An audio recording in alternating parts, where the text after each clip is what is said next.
tahun 93 itu kan waktu kecelakaan itu juga kan maaf ya, kita korban-korbannya ini kan nggak langsung dibawa karena kan banyak kan ya. Iya, harus dievakuasi dulu. Harus dipinggirin dulu lah. Nah itu ada beberapa yang diceritain kakek nenek saya itu memang ditaruhnya tuh ya deket areal kebun yang bakal jadi rumah saya itu, karena kan memang pas di pinggiran situ.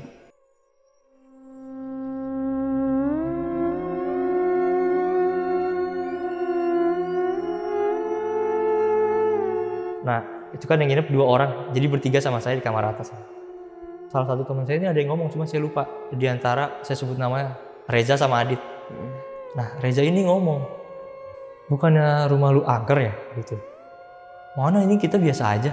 Abis dia ngomong gitu.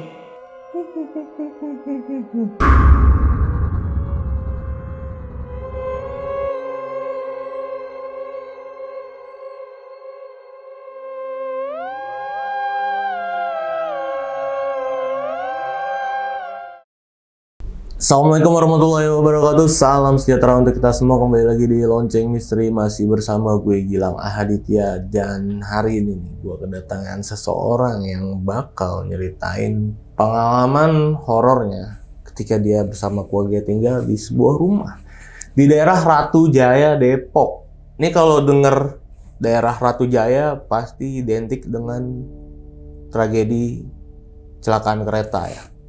Karena di situ terdapat 2 kecelakaan kereta yang menjadi sejarah terburuk juga di perkeretaapian Indonesia selain tragedi Bintaro ya. Jadi waktu itu terjadi 2 kali kecelakaan di Ratu Jaya, waktu itu tahun 68 dan juga tahun 93. Nah, narasumber gue ini bakal nyeritain nih pengalaman horornya tinggal di sebuah rumah di dekat dengan rel. Jadi di sebelah gue udah ada Mas Aksa. Halo Mas. Halo Mas. Wih, akhirnya datang ke studio Lonceng Misteri buat nyeritain pengalaman horornya ini. Mas, ini tinggal di situ dari tahun berapa Mas? Dari saya lahir 94 udah tinggal di situ. Dari lahir 94. Oke. Kalau ngomongin kecelakaan kereta nih Mas, Ratu Jaya ya? Iya. Itu rumah Mas waktu itu udah ada di situ apa gimana Mas? Tahun 93 itu rumah saya itu yang jadi tempat tinggal itu masih dibangun. Oh jadi waktu itu belum ada rumah Mas ya waktu tragedi 93 itu ya? Belum. Itu rumah saya itu waktu itu masih kebun rambutan sama kebun pohon jengkol. Jadi benar-benar belum ada dan emang ya udah di samping rel tuh belum ada apa-apa ya waktu itu. Iya. Nah Mas ketika tinggal di situ, ketika Mas tinggal di situ, Mas tahu nggak kabar berita waktu di daerah Ratu Jaya itu pernah ada kecelakaan kereta tahun 68 dan tahun 93. Yang saya tahu sih ya dari kakek nenek ya. Jadi kan saya juga baru lahir 94 kan. Yang diceritain itu yang tahun 93. Nah, tahun 93 itu kan waktu kecelakaan itu juga kan maaf ya, kita korban-korbannya ini kan nggak langsung dibawa karena kan banyak kan ya. Iya, harus dievakuasi dulu. Harus dipinggirin dulu lah. Nah, itu ada beberapa yang diceritain kakek nenek saya itu memang ditaruhnya tuh ya deket areal kebun yang bakal jadi rumah saya itu, karena kan memang pas di pinggiran situ. Korban-korbannya bener-bener ditaruh di areal kebun yang itu dijadiin rumah sama Mas. Iya. Ini 2 kejadian kecelakaan kereta di Ratu Jaya, tempatnya sama, lokasinya sama. Di Ratu Jaya. Lokasi kecelakaannya sama. Dan ya Mas Aksa bakal nyeritain nih Mas ya. Tinggal di sana selama berapa tahun berarti Mas total Mas? Dari 94 sampai 2017. Oke. 23 ya, 23 tahun. 94 sampai 2017. Iya. Oke, wow. Tahan dulu Mas ya ceritanya Mas ya. Jadi buat sahabat lonceng nih yang penasaran sama ceritanya Mas Aksa, wajib banget nonton video ini dari awal sampai habis, karena gue jamin video kali ini bakal bikin kalian merinding banget. Dan buat kalian yang belum subscribe channel Lonceng Misteri, buruan langsung subscribe channel Lonceng Misteri. Dan jangan lupa juga nyalain lonceng notifikasinya biar kalian ini dapat notifikasi terbaru kalau kita upload video baru. Dadah Mas Aksa, langsung kita mulai nih Mas ya ceritanya Mas.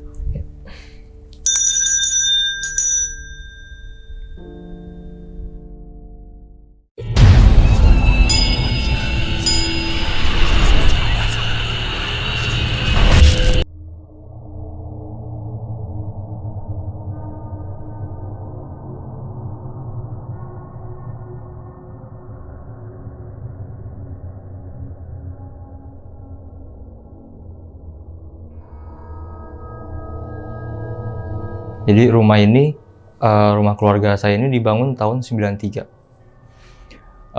Itu sebelumnya tanah itu tuh kebun pohon rambutan sama pohon jengkol. Jadi rumah itu dibangun memang sama keluarga saya kan. Tahun 94 saya lahir, kita tinggal di rumah itu kan. Nah jadi rumah itu kan ada 3 kafling sebetulnya mas. Dengan ukuran rumah yang sama. Luasnya tuh per kafling itu 400 meter persegi. Jadi lumayan luas.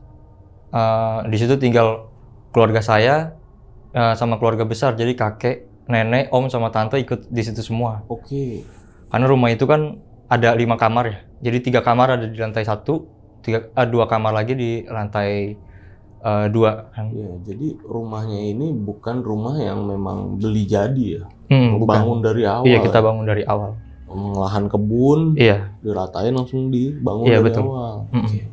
Nah, 3 kafling ini kanan kiri kan tetangga saya di tengah. Nah di halaman belakang itu disisain pohon rambutan yang memang sudah ada dari dulu karena memang bekas kebun pohon rambutan kan di situ. Paling kejadian yang pertama kali saya alami itu pas SD. Kalau SD ke bawah udah nggak inget ya. Jadi waktu SD itu pertama kali banget saya ngerasa kalau itu tuh kejadian yang janggal gitu. Jadi jam 8 pagi waktu itu saya mau main keluar. Biasalah anak-anak waktu libur kan mau main keluar tuh jam 8 pagi.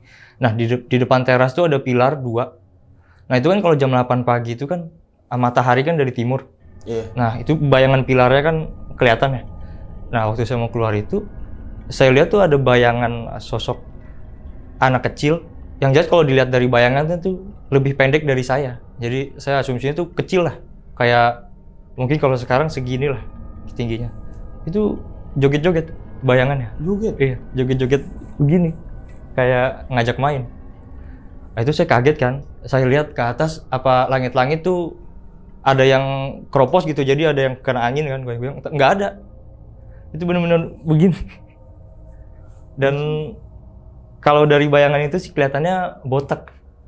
Wow. Iya berarti bayangan pilar,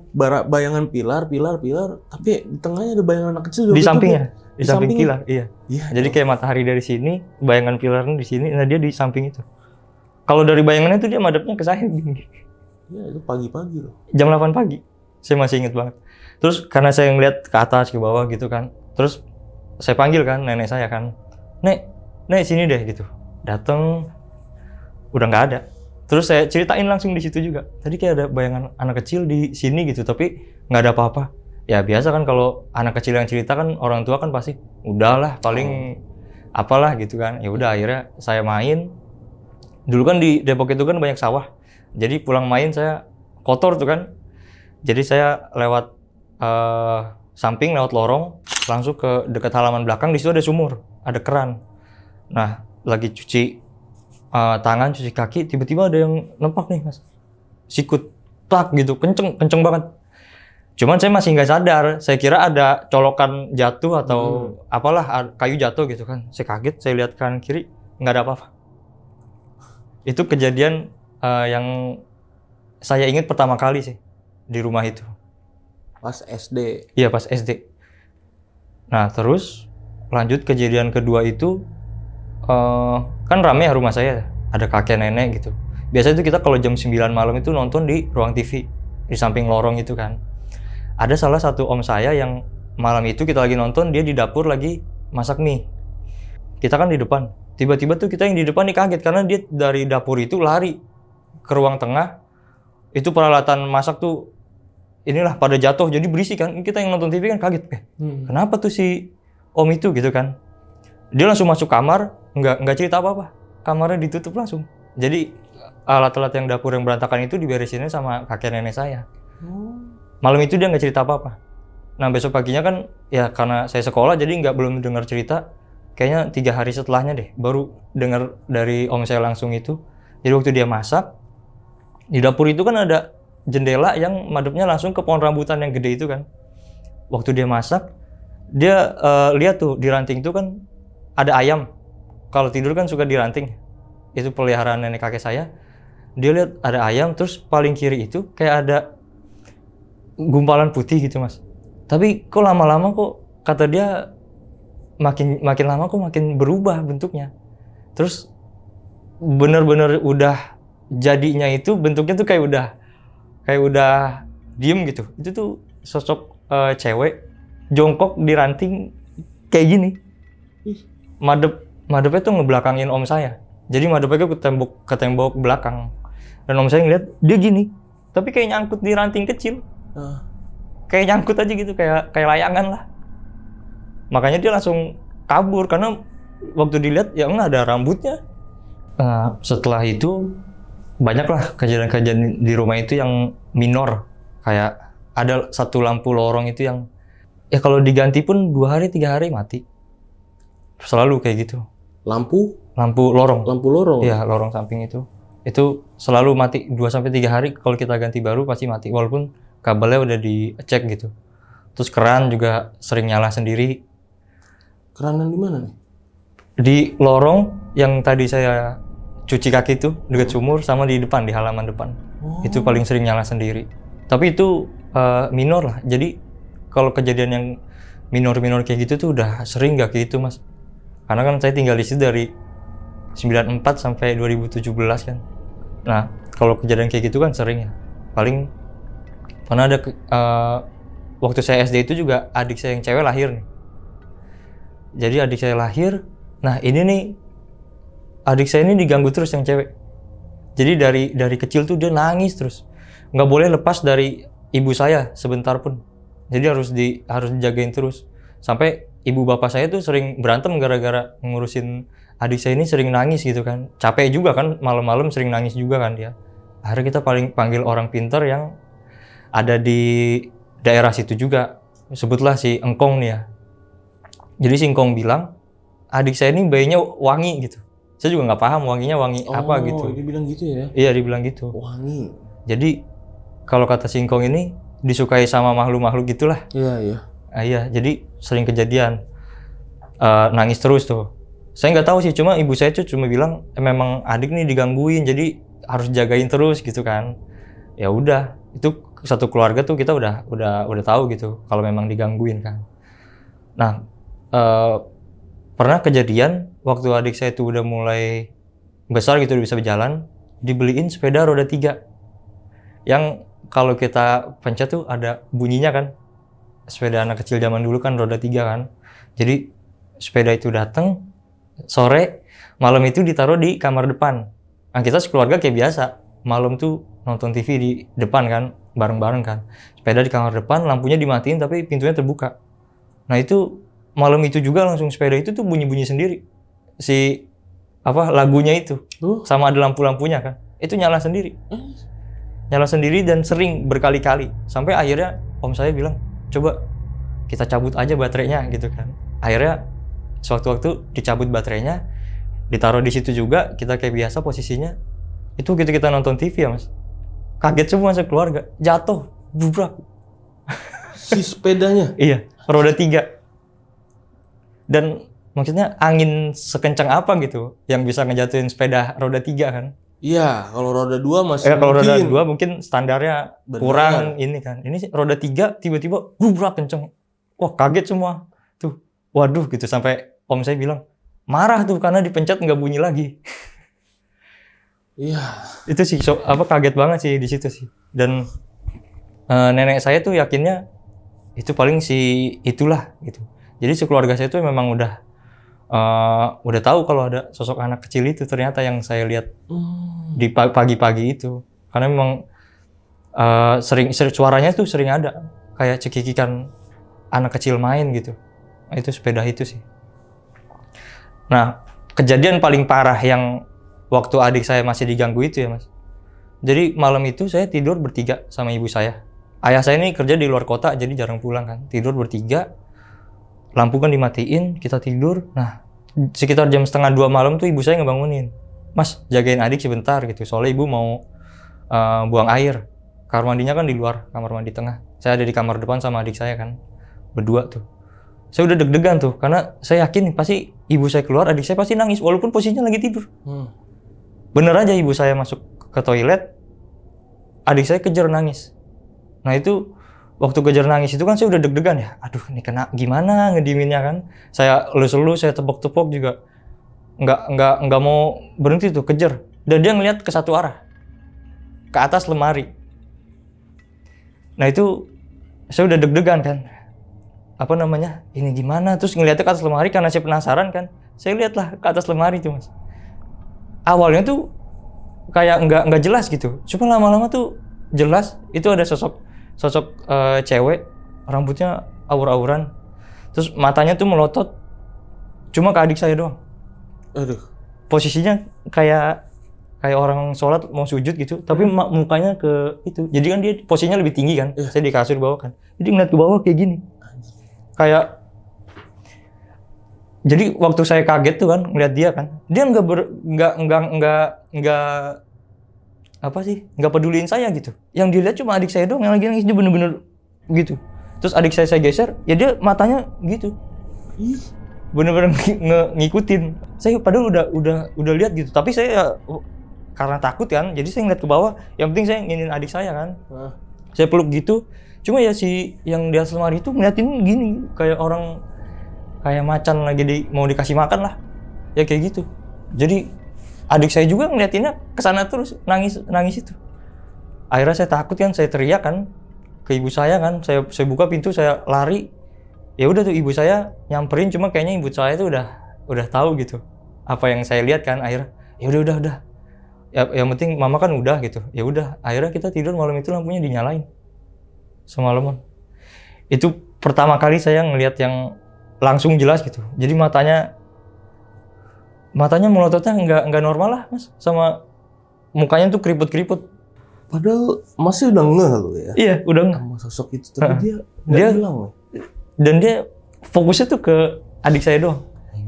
Bener-bener adik saya geser gitu, dia kayak nengok ke situ. Nengok ke adik saya. Ngeri sih.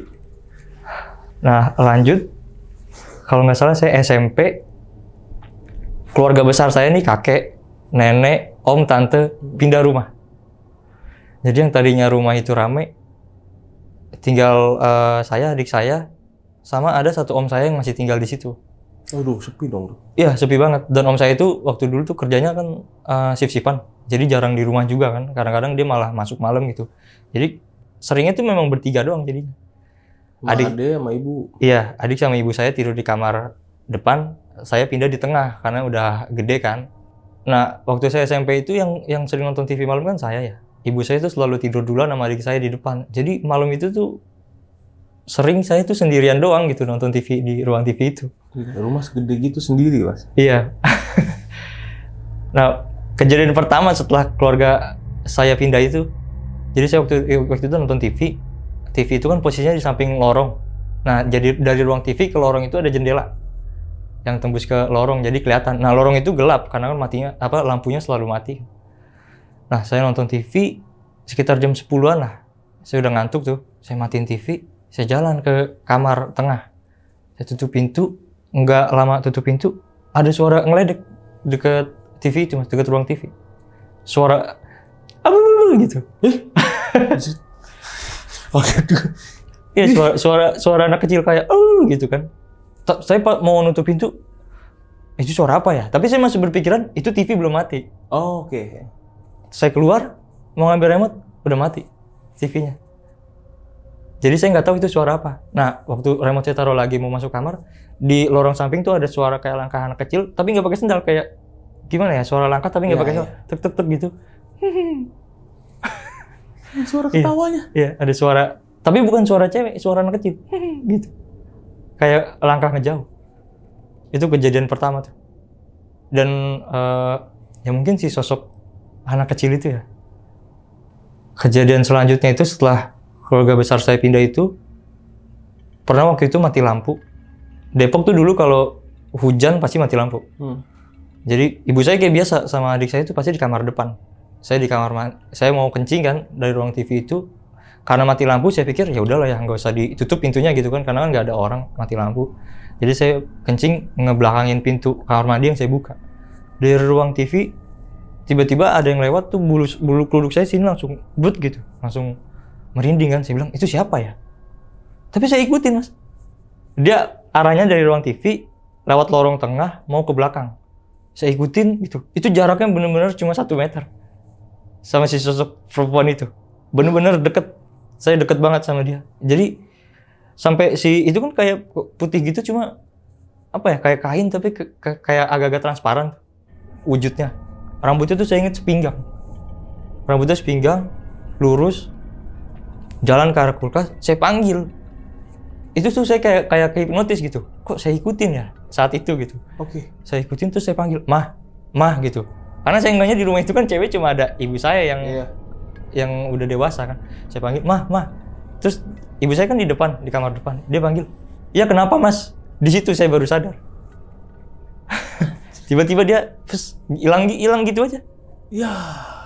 Udah saya langsung ke depan kan. Wah, deg-degannya parah itu.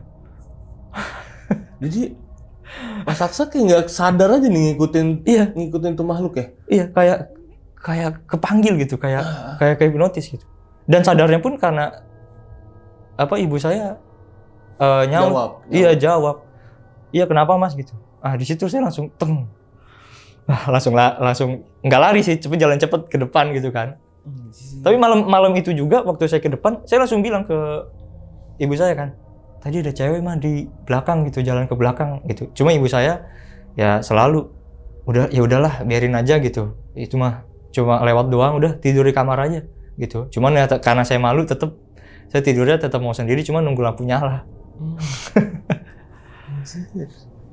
Pernah lagi nonton TV juga, dari lorong samping tuh jendela itu ditimpukin kerikil.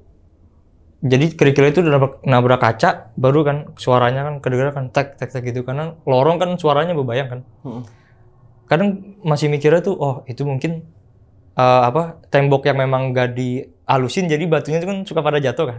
Cuma ini ke tembok makin lama makin kenceng, cetak gitu, terus cetak gitu, dan itu temboknya itu bener-bener der. Itu sering banget tuh. Sering ya? Iya, sering banget. Itu sering banget. Terus pernah juga yang suaranya lebih kenceng itu, kita lagi tidur nih semua. Nah, om saya yang saya bilang sip-sipan itu dia tidur di kamar atas. Oke. Saya tidur kamar tengah, ibu saya, adik saya di depan. Lampu kan biasa kita memang kalau lampu itu ruang TV, ruang tamu mati semua kan. Malam itu tuh sekitar jam 1, suara di loteng. Duk. Di lantai 2? Iya, cuma kita nggak tahu sumber suaranya di loteng lantai 2 atau loteng lantai 1. Karena kan ada 2 loteng kan. Duk gitu. Biasanya tuh kalau suara kucing atau tikus tuh kan nggak berirama ya mas. Iya benar. Kayak acak gitu kan, duk udah. Duk udah. Kalau ini duk. Itu ada 5 menit. Nggak berhenti. Akhirnya kan saya keluar kan, karena saya yakin ibu saya juga pasti bangun. Saya keluar, saya getok ibu saya kan. Denger gak? Iya denger gitu. Takutnya maling gitu kan. Karena suaranya berirama kan. Terus ibu saya sama saya, itu om denger gak sih? Masa tidurnya kebluk banget gitu? Iya. Sampai suara segitu kenceng gak denger. Ternyata om saya tuh udah naik ke loteng. Udah nyari pakai senter. Nggak ada apa-apa. Udah nyari pakai senter, nggak ada apa-apa. Itu bener-bener dia udah nyari pakai senter. Kita udah bangun, lampu dinyalain, masih ada suaranya. Wah, duk. Kita apa gitu ya, mikir kan. Ya udahlah, akhirnya dinyalain semua lampu kan, sampai om saya nyenter keluar rumah karena kan ngeliat di genteng kan, di senter. Ada apa gitu? Nggak ada apa-apa. Jadi pas ya udahlah, diemin aja gitu. Berhenti itu. Pokoknya 5 menitan lah. Maksudnya kan lama ya mas, 5 menit dalam kondisi panik kan, 5 menit itu kan berasa lama ya. Bener. Duk. Udahlah, udah itu nggak lama tuh berhenti. Ya udah kita mau tidur lagi. Ya kayak biasa. Di atas loteng tuh ada suara. Jadi kita tuh kayak ngerasa emang diledek gitu di rumah itu tuh. Bener-bener. Dan suara ketawa itu siapa yang denger? Semuanya? Tiga-tiganya. Karena baru mau ya udahlah tidur aja lah gitu kan. Kayak udah pasrah gitu, kita udah pasrah. Ya udahlah tidur aja. Baru gitu.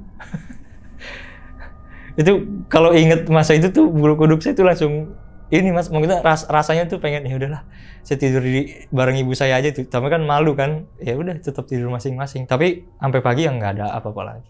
Tapi oke, Mas. Ini ketika Om nyari pakai senter segala macam, suara itu masih ada kan? Tetap? Masih. Tapi nggak tahu ya itu bunyi apa yang diketok-ketok. Nggak tahu.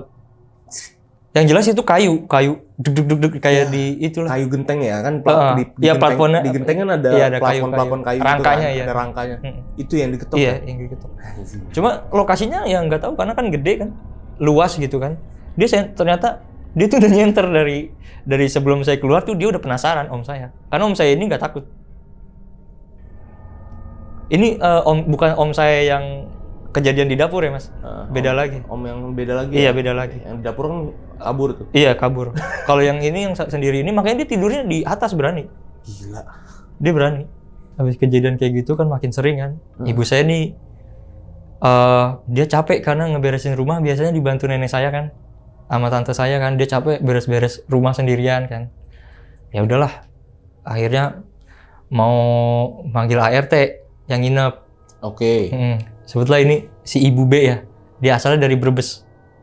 Dia datang siang, terus dikasih tahu ini ruangan ini. Dia beres-beres sorenya, malamnya tuh waktunya tidur. Om saya nggak ada. Om lagi shift malam ya? Jadi kita berempat. Si Ibu ini dikasih kamar sama mama saya itu di atas di lantai 2, sebelah kamar Om saya. Oke. Jadi dia tidur di situ karena dilihatnya tuh memang ibu yang dari Brebes ini tuh rajin ibadah lah, rajin sholat gitu. Ya ibu saya berpikirnya mudah-mudahan berani gitu, ditaruh di kamar atas. Ya udah malam itu saya malam tidur tuh habis nonton TV, saya tidur di ruang TV karena memang sering saya tidur di ruang TV kan. Ibu saya kayak biasa di kamar depan. Sekitar saya lupa jam berapa ya, tapi yang jelas tengah malam lah Mas. Tiba-tiba saya lagi tidur ada suara lari dari atas kamar atas bubuk terus turun tangga itu kan di rumah saya tangga kayu. Kenceng kan? Bubuk gitu lari kan. Nah, saya tidur tiba-tiba kebangun waktu gara-gara dengar suara tangga, larilah si ibu itu ke kamar ibu saya ngegedor-gedor pintu. Bu gitu kan. Udah tuh, dia ngomong cuma nggak terlalu dengar saya karena kan saya di ruang TV kan. Tapi yang jelas dia kayak orang panik gitu. Ya udah, akhirnya kata ibu saya, "Udah. Jadi gimana mau tidur di atas gak?" gitu. Enggak berani gitu. Akhirnya dia tidur di ruang tamu di samping saya di ruang TV. Lampunya dinyalain. Tidur berdua jadinya sama enggak, ada sekat temboknya kan. Oke. Tapi nggak ada pintunya, jadi sebelahan aja gitu, cuma beda ruang aja kan. Nah, saya nggak tahu tuh malam itu, jadi ya saya lanjutin tidur aja karena emang. Tapi kaget sih dengar suara itu, kenapa ya si ibu itu. Ada penasaran ya, cuma saya nggak mau nanya langsung malam itu karena kan ngelihat dia panik banget Mas. Mukanya tuh panik banget. Akhirnya pas sudah pagi, tetangga kan sering datang, sering main ke ibu saya kan. Nah disitulah ibu itu cerita. Gimana tuh ceritanya? Jadi malam dia tidur kayak biasa aja gitu, tidurnya nggak susah gitu tidur. Nah cuma tengah malam itu dia tiba-tiba kebangun nggak bisa tidur lagi. Nah salahnya pintu kamarnya dibuka sedikit. Oke. Jadi pintu kamar kan 2, terus ada ruang TV yang ada jendelanya ke pohon rambutan. Dia bukalah dikit tuh pintu itu. Dia tidur madep tembok. Dia bilang tiba-tiba aku merinding.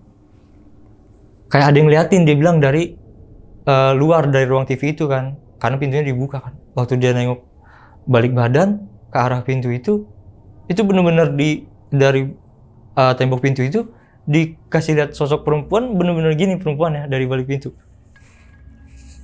Gitu doang.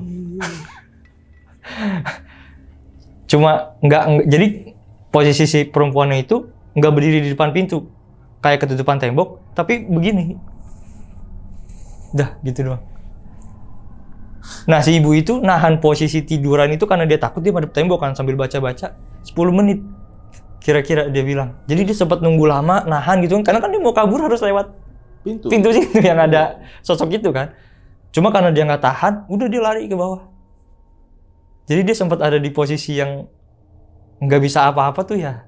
Itu waktu sebelum lari itu ya.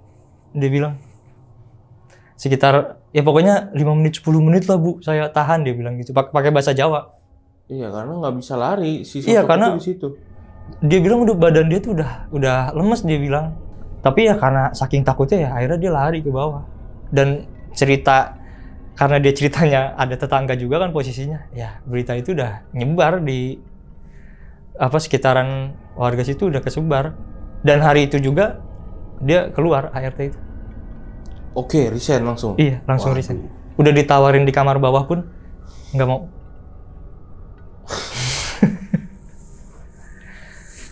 Kejadian selanjutnya itu ibu saya sih mas. Jadi waktu itu saya udah SMA. Siang itu posisinya. Saya di sekolah, adik saya juga di sekolah kan. Yang cewek ini kan udah sekolah kan. Ibu saya siang-siang pergi nih keluar. Pas udah sampai di tujuan, HP-nya tuh bunyi. Ditelepon sama nomor telepon rumah. Dulu kita masih ada telepon kabel itu. Iya, masih ada. Nyambung, diangkat, ada suara gini doang. Ya. Terus ibu saya kan mikir, jangan-jangan si Lucky atau adik saya udah pulang gitu kan. Ya udahlah, dia pulang, ya rumah masih digembok. Kuncinya masih di tempat sama dia taruh, karena kan kunci gembok itu ada, kita dekat pagar adalah tempat rahasia buat naruh kunci itu kan. Paling kejadian terakhir itu sih, karena waktu itu saya udah masuk kuliah, akhirnya ngekos kan, jadi yang di rumah tuh cuma ibu sama adik saya doang. Cuman ibu sama adik? Iya. Tapi masih berlanjut tuh? Masih berlanjut. Wow. Tinggal di situ. Sampai saya kerja juga kan mereka masih stay di situ. Dan om saya juga kadang-kadang doang di situ kan, karena dia jarang kan. Oke. Akhirnya tuh saya nggak tahu, mereka nggak pernah cerita apa-apa. Nah tahun 2017 kita pindah rumah. Rumah itu ditinggalin? Iya, ditinggalin. Kita pindah rumah bukan karena hal-hal gaib ya mas kita. Oh bukan ya? Bukan, karena memang kita mau nyari rumah yang lebih kecil, karena rumah itu kan terlalu gede jadi nggak keurus. Yaudah kita pindah, akhirnya rumah itu kosong kan. Barulah di rumah baru itu yang lokasinya nggak jauh dari situ. Nggak jauh, masih satu RT. Oke. Tapi lebih kecil gitu kan. Jadi kita pindah di situ, barulah ibu adik saya tuh cerita gitu. Yang jelas ibu saya tuh dari dulu tuh kenapa selalu agak-agak ngelak, karena dia nggak mau kalau ibunya aja takut gimana anak-anaknya gitu kan. Selama saya kuliah sama kerja kan mereka kan berdua kan. Oh iya. Iya, selama mas kuliah dan kerja mereka berdua di situ. Mereka berdua kan. Terus adik saya ini yang cewek ini tidurnya di kamar tengah. Di kamar mas? Iya, nggak sekamar sama ibu saya lagi kan. Nah, kalau adik saya itu yang cewek itu pernah. Jadi waktu malam-malam dia tidur. Jadi kamar tengah itu kan di samping tangga. Terus ada glass block kayak kaca tapi yang burem gitu. Oke, iya. Jadi nggak jelas kan. Kamar dapur itu kan sama dekat bawah tangga tuh lampunya nyala. Sedangkan adik saya lampunya kan mati kalau tidur. Itu sering ada orang lewat bolak-balik dari tangga. Tapi nggak ada langkah kakinya. Waduh. Jadi kayak bayangan aja gitu lewat. Cuma ya adik saya yang perempuan itu diganggunya kayak gitu doang sih. Karena dia sering ngeliat bayangan itu turun dari kamar atas. Terus waktu kejadian pertama tuh ada yang lewat kayak gitu, dia biasa aja. Karena dia pikirnya itu saya. Cuma setelah beberapa saat dia baru oh iya kan si mas kan ngekos. Itu dia bilang sih sering sih yang kayak gitu. Terus pernah juga dia sore-sore main basket. Jadi di pohon rambutan itu kita waktu itu pasang ring basket kan. Nah dia main basket itu.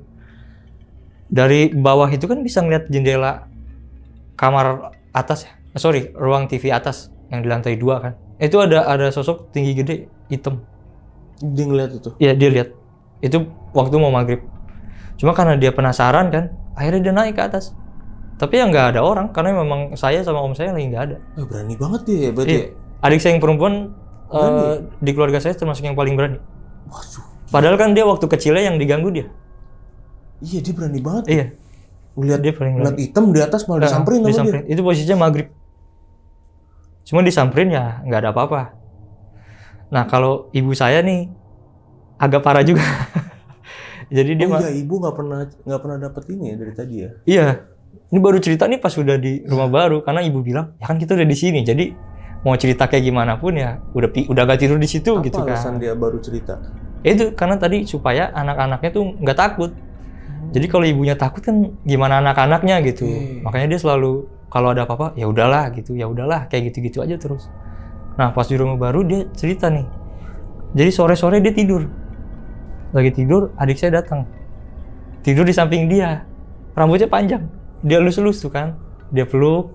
Habis itu ya udah dia tidur lagi. Itu maghrib tuh kejadiannya mas. Tiba-tiba saya sama adik saya pulang. Karena waktu itu saya dari kosan mau pulang ke rumah kan. Terus janjian mau jemput adik saya dulu. Kita pulang, Isa kalau nggak salah. Iya, Isa balik. Ibu saya tuh mukanya pucat. Dia bilang. Jadi dia bilang, tapi pas saat kejadian itu dia nggak cerita apa-apa. Jadi udah sekian lama pas di rumah baru dia baru cerita. Iya. Malam itu tuh si adik saya itu udah pulang. Dia udah peluk-peluk, udah lus-lus rambutnya.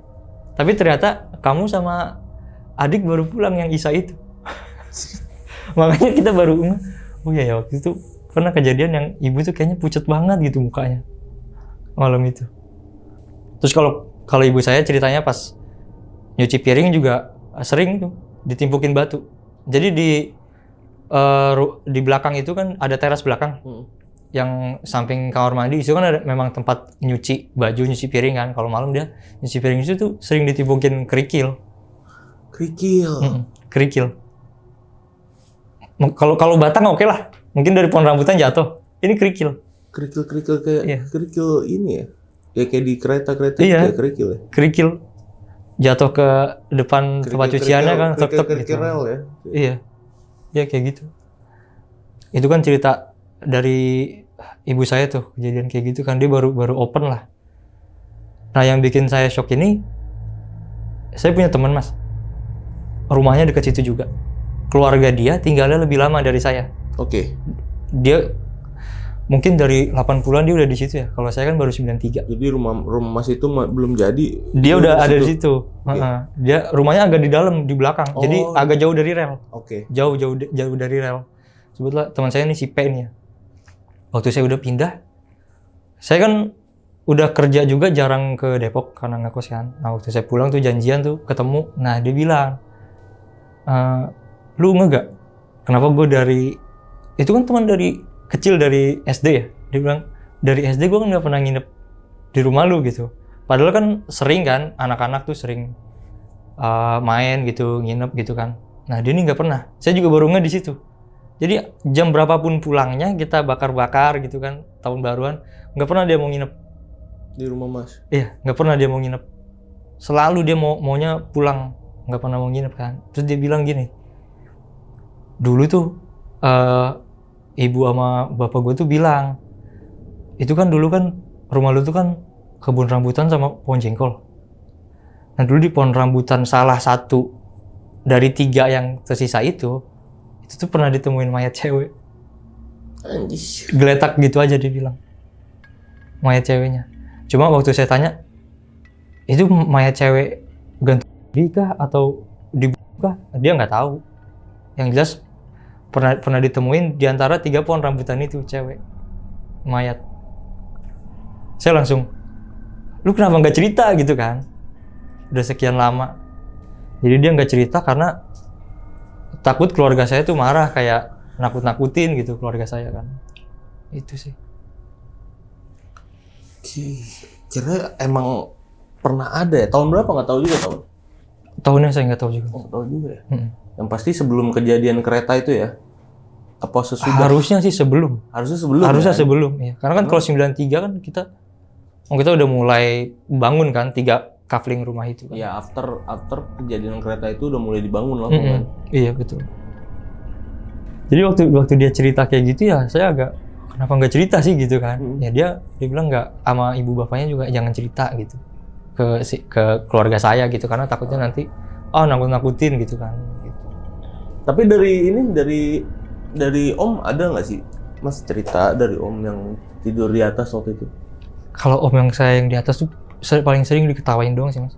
Dia ngomong sering diketawain. Iya paling sering diketawain doang. Kalau om saya yang satu lagi yang pernah kejadian di dapur itu, temennya dia pernah kesurupan karena berisik. Temennya? Iya temennya kesurupan. Di situ? Di rumah itu? Di lantai atas ya. Hah? Di lantai atas. Waktu itu lagi ada masnya nggak? Saya masih kecil. Oh masih kecil itu. Jadi cuma ingetnya tuh ada yang teriak-teriak di atas. Oh. Cuma saya nggak tahu kenapanya. Kalau ada kejadian kayak gitu pasti ibu saya, udah anak kecil nggak usah ikut-ikut gitu. Ternyata kesurupan dia. Iya kesurupan. Cuma waktu saya tanya ibu saya kesurupannya kenapa gitu kan, kata ibu saya berisik, makanya jangan berisik. Karena udah malam posisinya. Itu sih. Yang kalau kesurupan cuma sekali itu doang teman om saya itu. Ngalamin juga. Kalau teman Mas main ke rumah Mas waktu itu masih kecil-kecil enggak ya? Aman. Ada sih SMP sama SMA. Mau saya masukin juga ya? Boleh. Kenapa tuh? Jadi kalau yang teman SMP itu ya sama. Jadi kita malam-malam tuh kan masih genjreng-genjreng gitar jam 2 pagi. Jam 2 pagi masih main gitar. Genjreng gitar. SMP nih ya? Iya, SMP. Ya. Nah, itu kan yang nginep 2 orang. Jadi bertiga sama saya di kamar atas ya. Ya, salah satu teman saya ini ada yang ngomong, cuma saya lupa. Di antara saya sebut namanya Reza sama Adit. Nah, Reza ini ngomong, bukannya rumah lu angker ya, gitu. Mana ini kita biasa aja. Abis dia ngomong gitu, diketawain. Iya, diketawain. Itu suaranya tuh kayak gimana ya? Kecil tapi deket. Jadi kita bertiga cuma nggak ngomong lu denger gitu, enggak, kayak oh berarti kalau udah tembak-tembakan gitu berarti denger kan. Saya bilang ya udah gitarnya taruh aja, kita tidur aja lah, udah malam juga kan. Ya, itu sih. Jadi benar-benar dibayar kontan. Dia habis ngomong, bukannya rumah lu angker ya, ini kita biasa aja, langsung biasa aja kata setannya. Gue ketawain dulu. Terus teman SMA juga waktu nginep, kita di kamar atas tidur berdua doang. Mas berdua doang sama teman? Iya, berdua doang. Kita tidur. Nah, tengah malam tuh saya nggak tahu dia ke toilet. Saya nggak tahu tuh. Nah, besok paginya dia cerita, lu ngapain sih semalam di toilet bawah tangga? Gue lagi buang air ngegedor-gedor gitu. Hah? Gedor-gedor? Saya bilang, kapan, jam berapa gitu? Itu yang tengah malam gue turun gitu. Gue aja nggak tahu lu ke toilet. Iya, lagi di kamar mandi yang di bawah tangga itu digedor-gedor. Tapi dia bilang Mas yang gedor-gedor. Karena dia taunya dia bilang suara saya ketawa. Abis gedor-gedor itu saya ketawa katanya. Wih. Padahal saya benar-benar nggak tahu, dia ke toilet pun saya nggak nyadar karena emang udah tidur. Jadi dia ceritanya baru besok pagi. Oke. Sampai sekarang rumahnya pun masih ada berarti ya? Sekarang rumahnya ditinggalin sama nenek-nenek sama anak yang satu doang. Nenek sama anaknya satu doang. Dan itu pun cerita dari teman saya yang P tadi yang cerita. Karena kan dia masih tinggal di situ kan. Itu pun mereka berdua nggak betah. Oh iya? Iya, nggak betah di situ. Sampai sekarang? Iya. Dan setahu saya pohon rambutannya itu udah ditebang. Wow. Karena memang takut sih. Memang kayaknya dari ketiga pohon rambutan di belakang rumah itu paling gede kan rumah saya. Terus tetangga sebelah kanan juga, dia kan rumahnya juga tingkat. Nah, kamar anaknya yang cewek itu ada di lantai 2. Di kamar itu ada jendela. Nah, dia pernah dikasih lihat juga jadi pohon rambutan saya itu kelihatan dari kamarnya dia, lewat jendela itu kan. Tinggi kan? Iya, karena tinggi kan. Itu ada yang duduk juga di situ. Saking mereka takutnya ya, keluarga tetangga saya itu ya, saking takutnya, itu jendelanya tuh di semen. Wow. Kamarnya, jadi nggak bisa ngelihat ke belakang karena udah di semen. Itu sih kalau dari tetangga yang sebelah kanan tuh. Tapi emang kalau dari lantai 2 kelihatan ya, ke arah rel pun kelihatan ya? Iya, kelihatan. Kelihatan ya, orang deket banget ya? Iya, deket banget. Persis pinggir kali soalnya. Iya. Terus kalau yang sosok anak kecil itu, Mas, itu emang di sekitaran tetangga-tetangga saya itu udah tahu. Tetangga? Oh iya, dari tetangga ada nggak sih kayak cerita itu kan, maksudnya areal situ kan, itu kan nggak cuman emang nggak melulu tentang rumahnya, berarti emang areal. Iya, arealnya. Tuh, dari tetangga ada cerita nggak sih? Apa dari yang siapa sakam di situ, keamanan gitu? Paling ditampakin sih sering, Mas. Oh, jadi, sering kayak iya, gitu tuh? Jadi di gang saya itu ya, pernah ada kejadian gini malam-malam. Gimana tuh? Rumah yang bersangkutan ini teman saya ini, tapi kakaknya. Jadi dia tinggal agak dalam, agak ke dalam gang gitu. Jadi nggak di pinggir kan. Kalau saya kan rumahnya di pinggir. Nah, dia malam-malam pulang nih, tengah malam pulang ke rumahnya, terus dimarahin sama ibunya. malam-malam baru pulang lu gitu, kemana aja? Itu bawa cewek lagi di motor, dia sendirian. Jadi waktu dia dibilang bawa cewek gitu, teman saya tuh udah si kakaknya itu tuh udah takut karena orang sendirian gitu. Tapi ibunya tuh ngelihat di jok motornya dia kan, sebelum dia masukin motor ke pagar itu kan motornya masih di pinggir jalan kan, itu ada yang duduk di situ dan ibunya pingsan. Pingsan karena menurut ceritanya ya yang saya dengar itu, ibunya tuh waktu ngeliat cewek itu ngomelin ke anaknya tuh bentuknya tuh masih biasa. Nah waktu sadar anaknya bilang dia sendirian, yang dilihat di motor itu udah bentuknya udah perempuan yang kayak biasa lah, serba putih gitu, rambutnya panjang. Wah, gila. Itu sih, itu kayaknya satu RT tahu kejadian itu. Oh, satu RT di Ratijaya itu tahu ya kejadian itu? Iya. Tapi emang itu enggak Seratu Jaya sih, iya daerah di sedaerah itu sih. Tahu ya? Tahu. Tapi emang itu area serem ya? Iya, serem banget. Kalau sekarang sih udah padat penduduk sih. Sekarang udah padat, enggak dulu ya. Iya. Nah itu tadi cerita nih dari Mas Aksa tentang rumah angker di daerah Ratujaya Depok, dekat dengan pelintasan kereta. Jadi buat sahabat lonceng yang udah nonton video ini dari awal sampai habis, gimana pendapat kalian? Tulis di kolom komentar. Dan kalau kalian nih ya masih penasaran sama ceritanya Mas Aksa ini, bisa langsung nanya ke Mas Aksanya di mana Mas? Di IG ya boleh ya? Iya, Instagram. IG boleh. Instagramnya apa Mas? Kasih tahu Mas sama sahabat lonceng Mas. aksa.wildlife. Oke, nanti linknya gue taruh di deskripsi, bisa langsung diklik aja. Dan yang pengen jadi narasumber juga langsung datang nih, seperti Mas Aksa ke Studio Lonceng Misteri. Caranya gampang banget, kalian bisa langsung mampir ke Instagram kita di @loncengmisteri, bisa langsung klik aja link yang ada di bio Instagram kita, itu nanti bakal mengarah ke WA admin kita ya. Dan yang terakhir gue juga mau ngucapin banyak terima kasih sama Mas Aksa nih Mas, thank you banget ya. Udah ceritain pengalamannya yang gokil banget, serem banget ini sama sahabat lonceng, terutama sama gue. Thank you banget lo Mas ya. Iya, siap. Dan ya akhir kata gue Gilang Ahaditya izin pamit, Mas Aksa juga izin pamit. Bye bye.